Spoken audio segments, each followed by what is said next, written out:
Welcome back to the Potato House. My name is Mary and I'm really excited to share with you some of the amazing things that the people who lived here did to make things last just a little bit longer. We've always been about sustainability. We're all about making things last longer, and live better, so you spend less time buying and more time doing.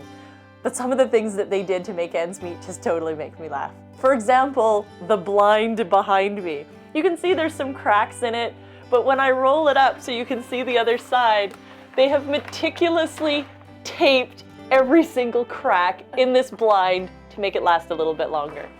At some point, they lost the piece that connects the pull with the hook, so you can see this meticulously bent paper clip that they put all the pieces back together with. And this is just one example of how they would make ends meet, and making sure that what they needed was more about being with each other and less about more stuff. So one of the things that they did that absolutely entertained me, when we were cleaning out the attic upstairs as a part of finding some of the history in this house, our electrician was running wire and they had done some insulation. Now when I say insulation, let me use that in the loosest possible term. They stuffed clothing into the cracks between the outside of the house and the inside. So we pulled out a leather jacket and some bell-bottom pants. They're fabulous.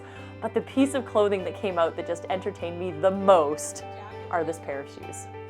Now you look at them at first, you can see they've been well taken care of. And the Borikowski family they were leather workers. So that's obvious that they would take care of a pair of shoes. They've been well polished, they've got a lot of life in them, but the shoelaces are new and they've been worn. But what they did to make these shoes last just a little bit longer is on the soles.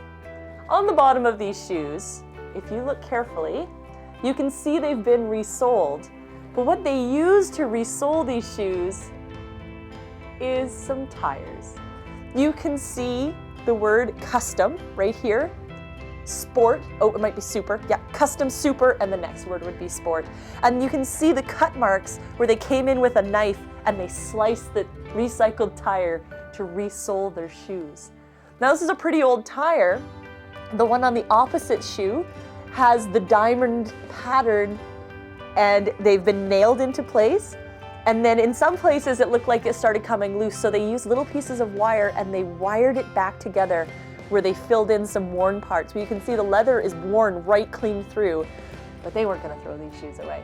Nope, they were gonna sit down and cut up a tire so they could attach it to the bottom of their shoes.